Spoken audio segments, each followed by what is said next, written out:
عرض کرنے لگے مالک و مولا میرے امتی تو گناہ کریں گے، ان کا اندر ناپاک ہو گیا، وہ جہنم میں جلیں گے، میں کیسے برداشت کروں گا؟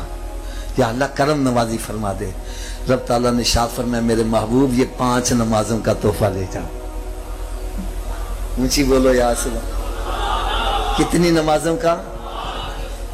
یا اللہ ان 5 نمازوں سے کیا ہوگا؟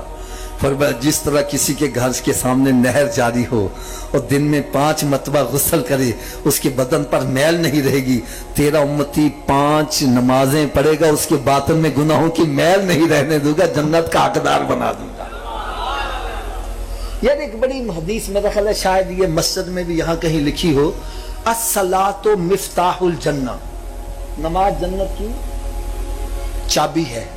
جنت کی اونچی بول دو یاد، چابی کے بغیر تالا کھولو گے تو چابی کا بندوبست مرنے کے بعد کرنا چاہیے نا، اونچی بولو یار۔ اچھا کیا ہر چابی ہر تالے کو لگ جاتی ہے؟ اس کی کیا وجہ ہے؟ اس کی وجہ یہ ہے کہ تالے کے اندر لیور ہوتے ہیں، جتنے لیور کا تالا ہوگا چابی کو اتنے دانتے پڑے ہوں گے تو گھومے گی تو تالا کھلے گا نا۔ اگر لیور ہیں 10 دانتا ہے 1 تالا کھل جائے گا، 2 سے 3 سے کب کھلے گا؟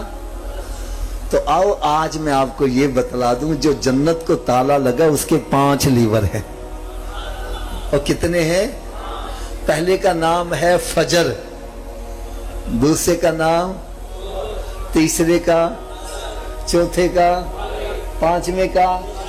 اب جو ایک نماز پڑھتا ہے 1 دانتا ڈال رہا ہے، کیوں بابا جی تالا کھل جائے گا؟ 2 سے 3 سے کب کھلے گا؟ تو پھر آج کے بعد کتنے دانتے ڈالنے ہیں؟ دین کی بات پھیلانا صدقہ جاریہ ہے، ثواب کی نیت سے ویڈیو کو شیئر ضرور کیجیے۔